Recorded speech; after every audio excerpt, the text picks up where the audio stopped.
지난 주간 우리 교육자 수련회를 은혜 중에 잘 마쳤습니다. 여름 행사 준비를 위해서 또 하반기 우리 다음 세대 성장 계획을 위해서 많은 의논들이 오갔습니다.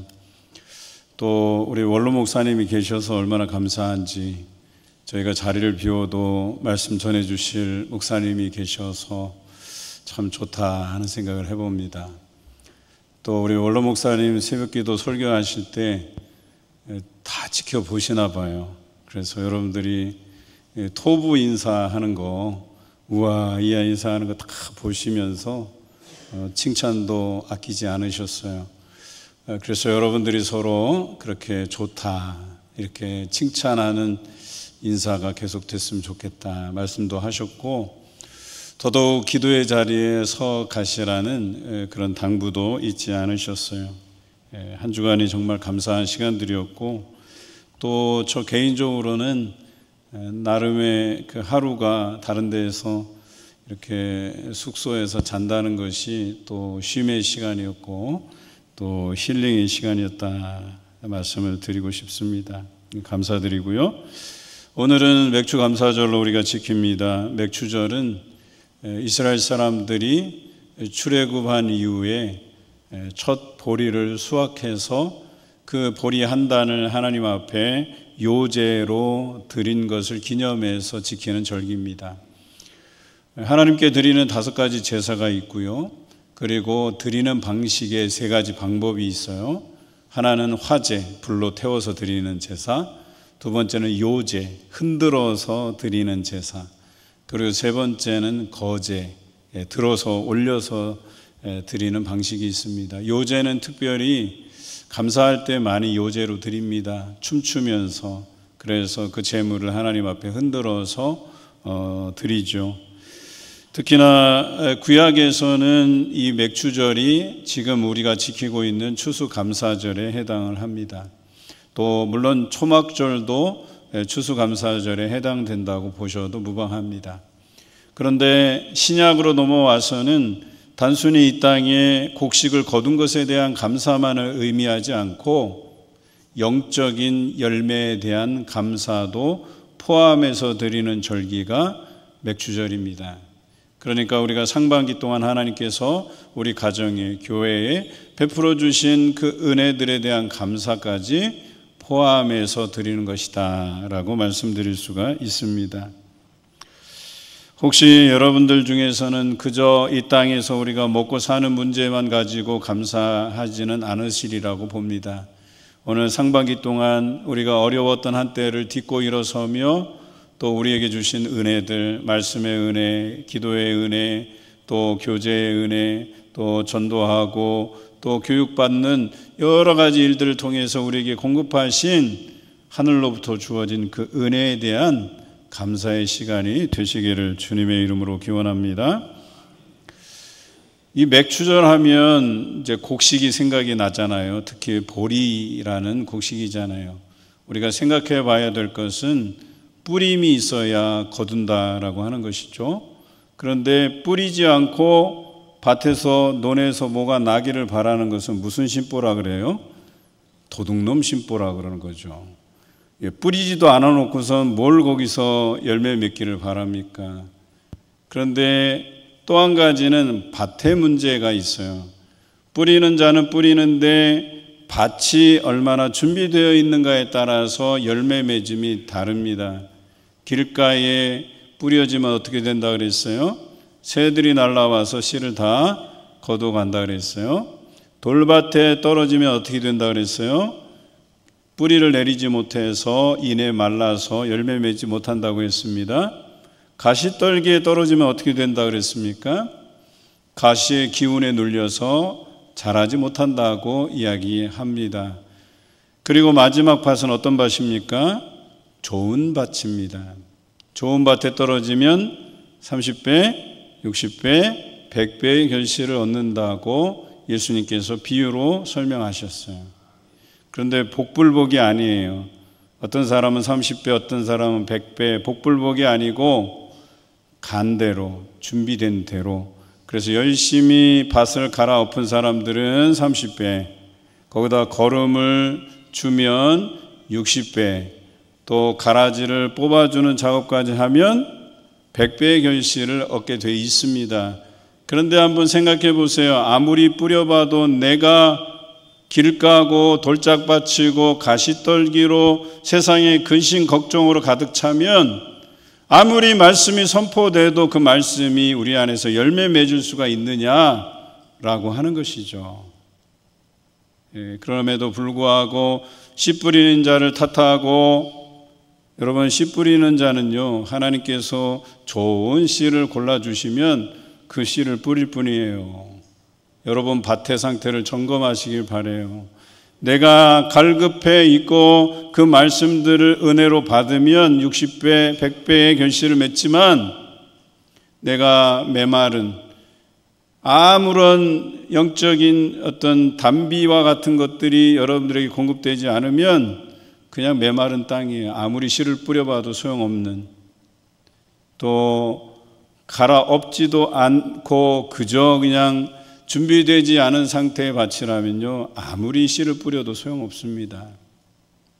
오늘 맥주감사절은 여러분들이 잘 갈고 거름주고 또 거기에 가라지들을 뽑아주고 하는 그 노력들을 가지고 열매 맺음에 대한 감사로 드려지는 예배가 되실 줄로 믿습니다. 우리가 6개월 동안 우리 교회가 새해를 여는 특별 새벽 기도회로부터 시작해서 열심히 달려왔어요. 열심히 달려와도 어떤 사람은 제자리 걸음, 또 어떤 사람은 더 앞서가려고 열정적인 마음을 가지고 달려가는 사람이 있어요. 그래서 누구나 다가 열심을 내면 좋겠지만 어떤 사람은 열심히 하고 또 어떤 사람은 또 제자리 걸음이고 그래요. 그런데요, 중요한 것은 제자리 걸음하고 방관하고 지켜보기만 하다가는 남들 다 열매 맺고 그 열매 맺음에 대해서 하나님 앞에 영광 드리고 축하하고 잔치를 벌일 때 구경만 하셔야 돼요. 오늘 그런 구경꾼이 아니라 오늘 이 예배의 자리에서 하나님께 마음껏 감사하고 또 하나님께서 주신 은혜들을 경험해 가시기를 주님의 이름으로 기원합니다. 오늘 시편의 말씀은 순례시라고 이야기합니다. 120편 때의 시편들이 성전에 올라가는 노래라고 기록되어 있어요. 이게 순례시입니다. 여러 각지에 흩어졌던 유대인들이 하나님 앞에 예배드리기 위해서, 절기를 지키기 위해서 예루살렘으로 걸어가는 그 여정에서 부르는 노래, 이런 뜻이에요. 그런데 오늘 시인은 자신의 역사, 자기가 혹 경험해 보지 못한 역사일 수도 있겠어요. 그러나 그들의 아버지, 어머니 혹은 할아버지, 할머니가 겪었던 유대의 그 역사를 생각하면서 노래하고 있는 거예요. 그러면 어떤 역사냐? 그들이 바벨론의 포로로 잡혀가서 70년 동안 노예 생활을 했던 그 역사를 기억하는 거예요. 그런데 그들의 그 흑 역사, 좋지 않았던 그 역사를 기억하면서 그 70년 포로기를 끝나고 하나님의 약속대로 예레미야 선지자를 통해서 말씀하신 너희 고향 땅으로 돌아오게 하시는 그 때를 추억했다라고 하는 것이죠. 한번 생각해 보세요. 70년의 포로 생활을 마치고 돌아오는 그 심정, 얼마나 설레고 또 얼마나 감격스러웠겠냐라고 하는 것이죠. 그래서 오늘 시편 1절에서는 우리가 꿈꾸는 것 같았다, 이렇게 표현하고 있어요. 여러분, 좋은 일이 생기면 어때요? 꿈꾸는 것 같죠. 저도 어느 음식점에 갔는데 그 음식점은 특이하게 복권을 한 잔씩 줘요. 그래서 그 복권을 확인하는 재미가 또 있더라고요. 제가 권장하는 것 아닙니다. 그런데 어느 날 보니까 가장 낮은 금액이 당첨이 됐어요.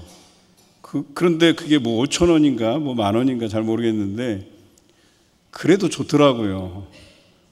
그냥 꽁돈이 생긴 것 같은 느낌이고, 제가 사서 한 것도 아니고.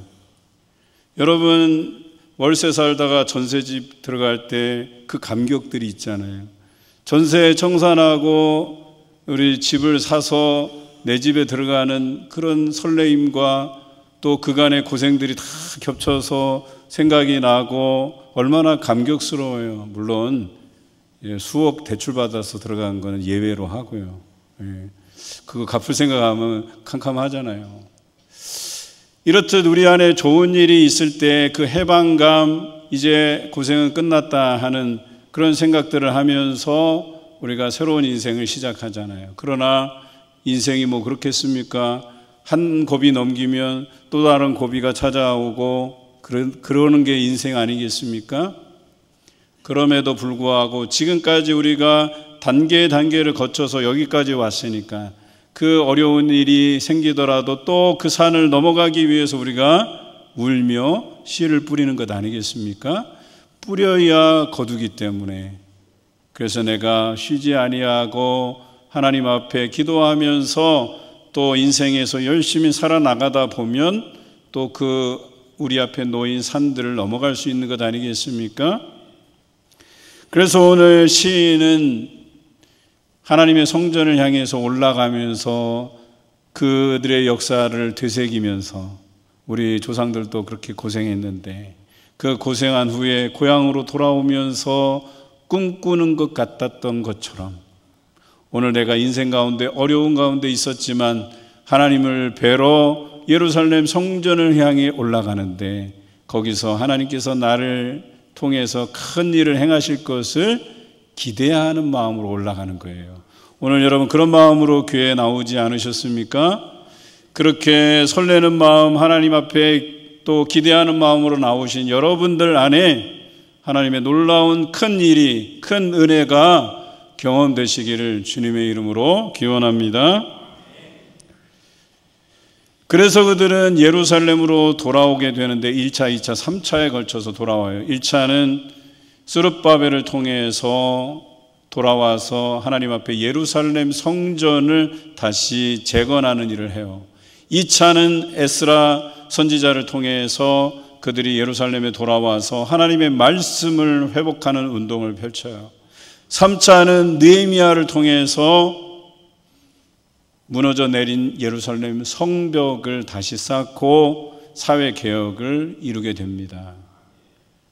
그들이 돌아와서 모든 것이 순적하게 돌아갈 줄 알았지만 돌아와 보니까 그 황폐한 땅들, 무너진 성전, 무너진 성벽, 그 다음에 무너진 말씀, 이 모든 것들을 회복해야 되는 또 다른 걱정거리가 그들 앞에 놓였던 거예요. 그럼에도 불구하고 그들은 울며 씨를 뿌렸다라고 하는 것입니다.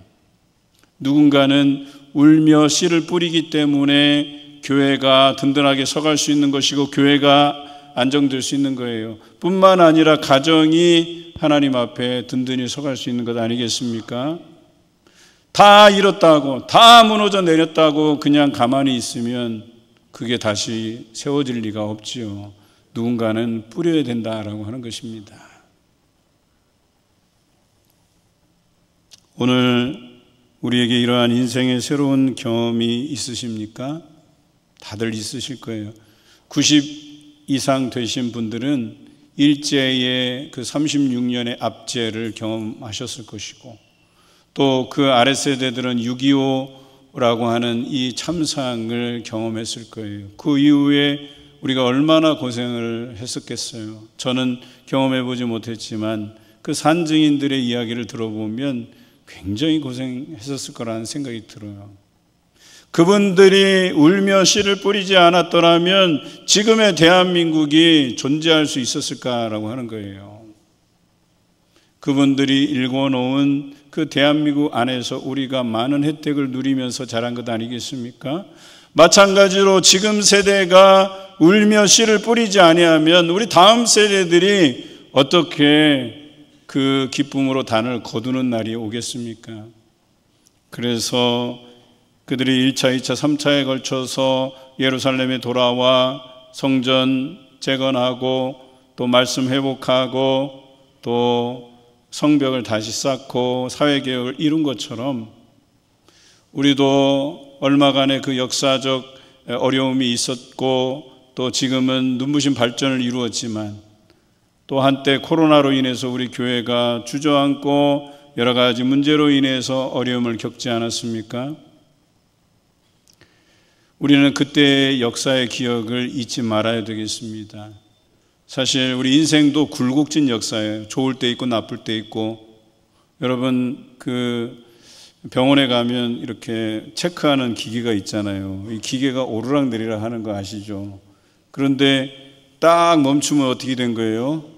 글쎄 하신 거예요. 돌아가신 거예요. 우리 인생도 굴곡이 있어요. 우리 교회도 굴곡진 역사를 가지고 있어요. 그런데 중요한 것은 누군가는 뿌려야 되고 그것을 우리가 다음 세대가 그 곡식단을 기쁨으로 거둘 수 있는 날이 온다라고 하는 것이죠. 그러나 우리가 잘 될 때 방심하고 씨앗 뿌리고 밭을 일구는 작업들을 하지 않으면 수년 내에 어려움을 겪게 돼 있다는 거예요.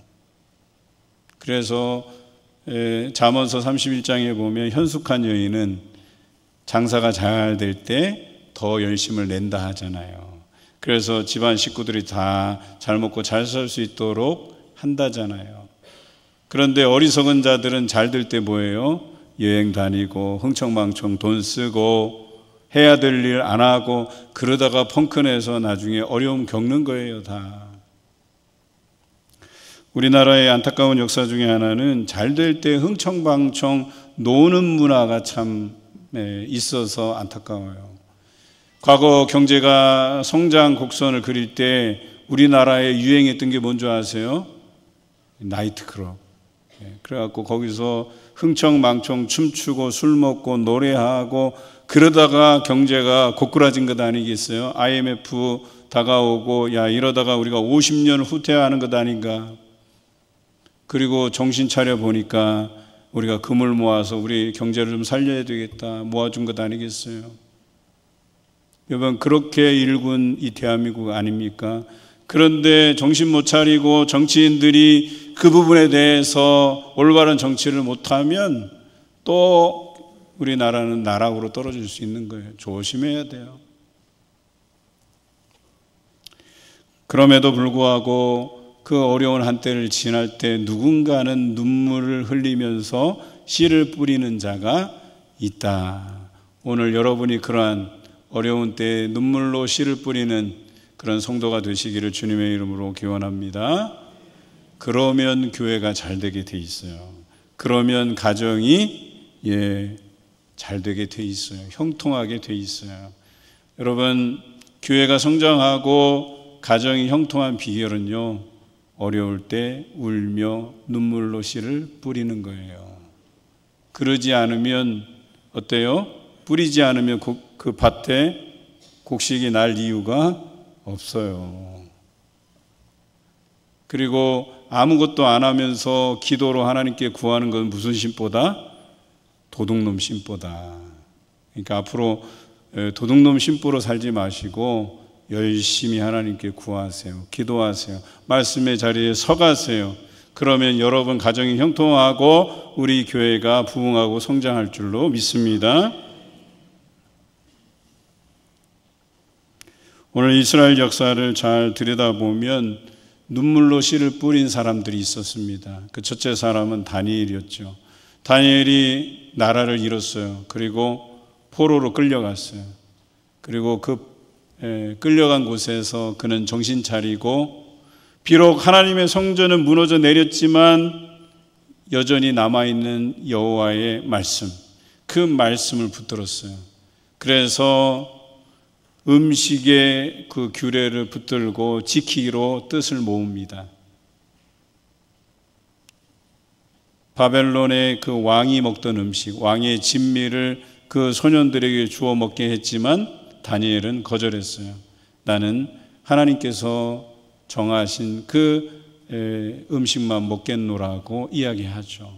그랬던 다니엘이 어느덧 성장하고 바벨론의 신임을 얻어서 바벨론의 총리가 되는 놀라운 일이 벌어지는 것 아니겠습니까?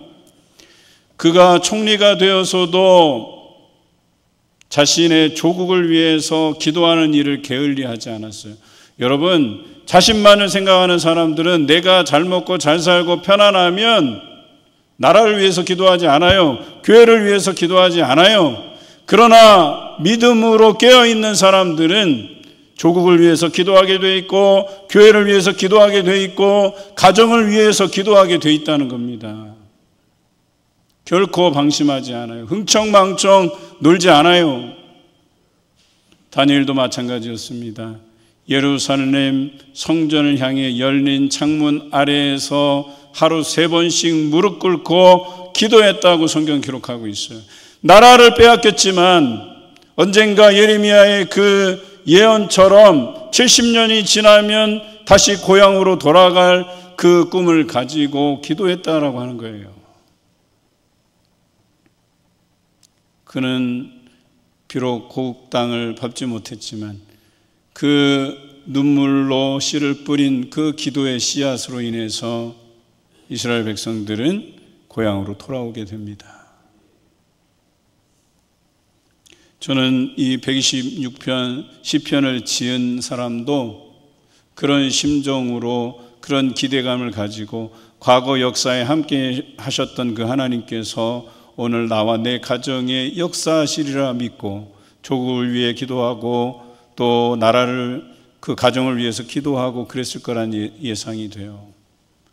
오늘 여러분들도 교회에 올라오시면서 나라를 생각하고 교회를 생각하고 가정을 생각하고 자녀들을 생각하고 여러분의 미래를 생각하고 올라온 길 아닙니까? 오늘 시인의 심정과 같이 우리도 그 아픈 과거 역사가 있었잖아요.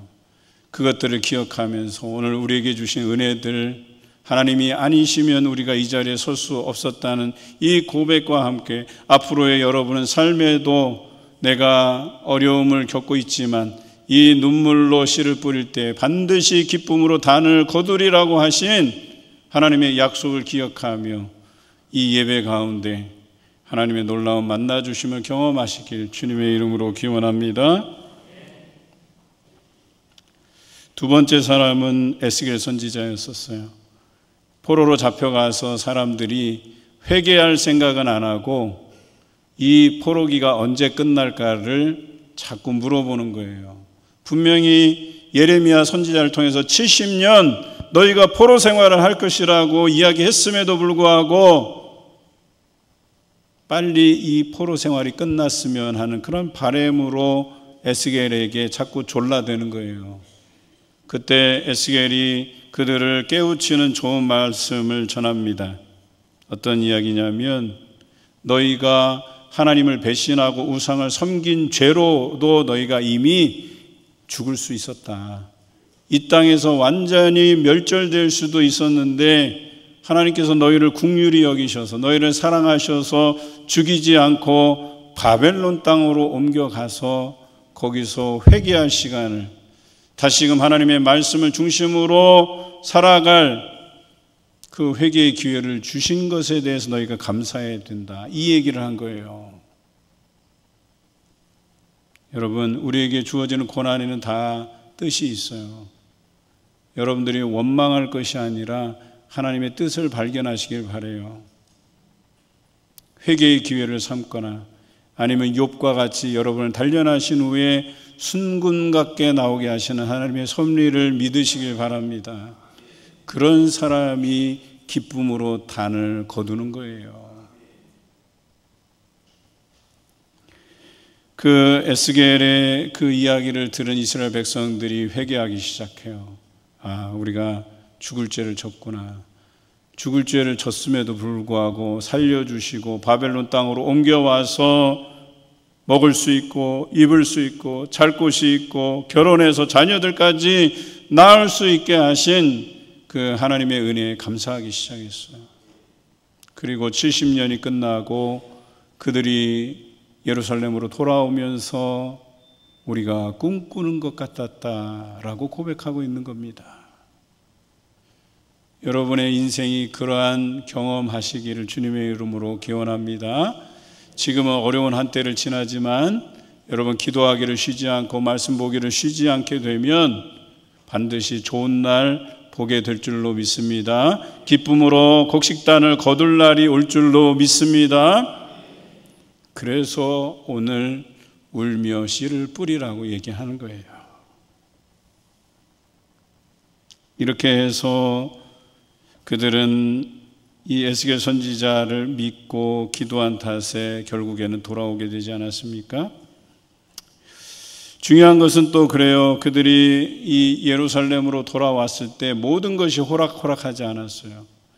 바벨론 포로기 때도 눈물로 씨를 뿌리면서 기도했는데 막상 돌아와 봐도 달라진 게 별로 없어요. 오히려 더 새로운 것들을 읽어놔야 돼요. 바벨론은 70년 동안 자기네들이 갈고 닦은 것들이 있는데 다시금 예루살렘으로 돌아와서는 황폐한 그 성전을 보게 되고 또 무너진 성벽을 보게 되고 나의 집, 나의 전토는 다 황폐화된 그 모습을 볼 수밖에 없어요. 심지어는 제대로 갖춰져 있는 데에는 이방 민족들이 들어와서 다 차지하고 있었던 거예요.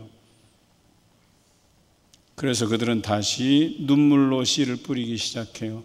예루살렘 성전 재건하고 말씀 회복하고 또 예루살렘 성벽 다시 쌓고 그렇게 해서 또 느헤미야를 통해서 사회 제도를 개혁하고 그리고 놀라운 것은 그 일들을 통해서 얼마 후에 그들이 구약에서 말하는 황금 세대를 이루게 됩니다. 다윗 시절이 생각날 때만큼처럼 그들이 전성기를 구가하게 돼요. 물론 그들이 얼마 후에 몇 해가 지나고 나서 다음 세대들이 그걸 망각하게 되는 안타까운 현실도 맞이하게 되죠. 여러분, 하나님이 잘 되게 하실 때에는 울며 씨를 뿌리는 작업을 해야 돼요. 더 하나님께 나와서 기도해야 돼요. 그런데 이들이 어떤 일을 했냐? 이제 잘 먹고 잘 사니까 주일날도 장사를 하게 되는 거예요. 안식일날 쉬라고 했는데 하나님 앞에 나와서 그 절기를 지키라고 했는데 예배드리라고 했는데 그들이 장사가 하도 잘 되니까 이제 주일을 잊어버리고 안식일을 잊어버리고 장사를 하기 시작한 거예요. 그리고 몇 세대가 지나고 나서 우리가 하나님 존재를 모르는 그런 세대가 도래하게 된 거예요. 그래서 기존 세대들이 하나님을 설명할 때 하나님이 우리를 어떻게 사랑하셨는지 얘기해 보라고 이렇게 반문하는 말라기 시대가 도래하게 된 거예요. 그래서 잘 될 때 더 기도하고 잘 될 때 더 말씀 듣고 잘 될 때 더 하나님 앞에 열심을 내셔야 된다라고 하는 것입니다.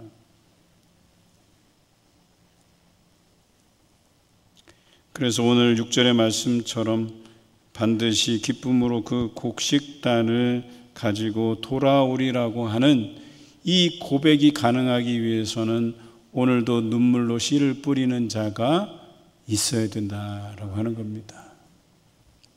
여러분, 그러시지 않겠지만 교회가 잘 될 때에 밥숟가락 얹을 생각하지 마시고요. 교회가 어려울 때 기도하고 말씀 보시기 바라요.